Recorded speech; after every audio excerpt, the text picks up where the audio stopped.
it still has the attachment of the haunt or the whatever it might be, and you're bringing that into someone else's home.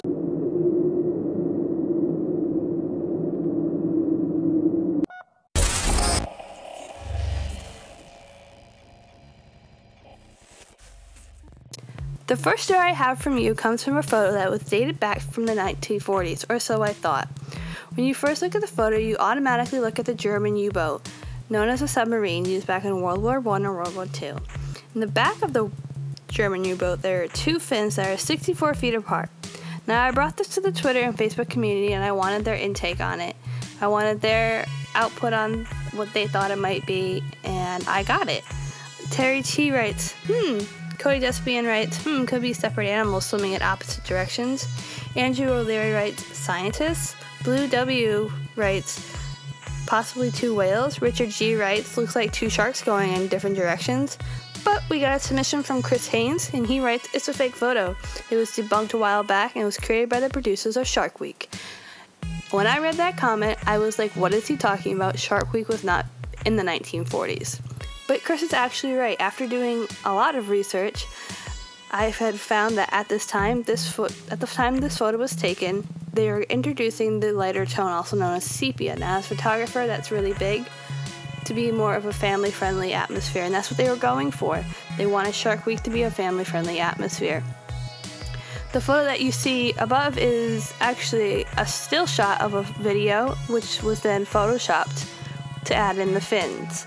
So great job on Chris on knowing his facts, and yeah, just check the photo out. It's pretty cool, and if you still have any comments or questions on it, just leave it and we will figure it out. The next story I have is entitled First Haunted Objects 3D Scanning Projects. Now, when I saw this, I was like, oh my god, this is super cool. Thinking about all the possibilities it could lead, as an investigator myself, going on investigations, like all the things that this could lead to.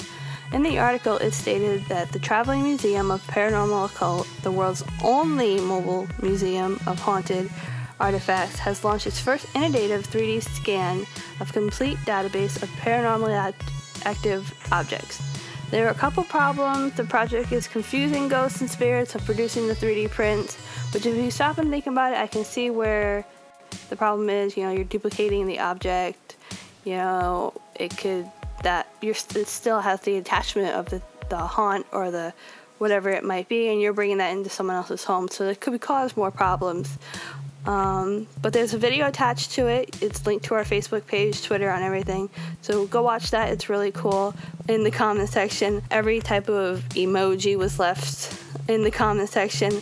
But Cassandra R writes from Facebook, I love it. When I first watched the video of Billy scan, it had me super interested. I also have another story that is slightly disturbing. It comes out of Tennessee. It's known to the locals as great and evil and should be avoided at all costs. That's awesome. Now I'm turning around. Just kidding. I want to finish this segment.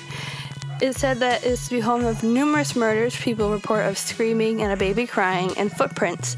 But here's where I scratch my head and say, is it true or is it an urban tale? Because it says that if the car drives into the tunnel and it shuts off, the car will not restart.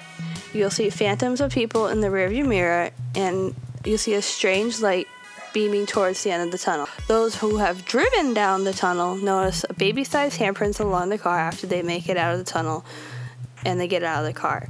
I personally don't know if it's just a good ghost story that the locals tell. I know the town that I live in, we have plenty of those. So who really knows? But I'm not going down there to find out. Maybe we can go and send someone on a mission to find out. But for me, I'm staying away from Cinnabog Tunnel in Tennessee. So that's what I have for you guys. I'm Ashley Turner, and that has been your Week in the Weird.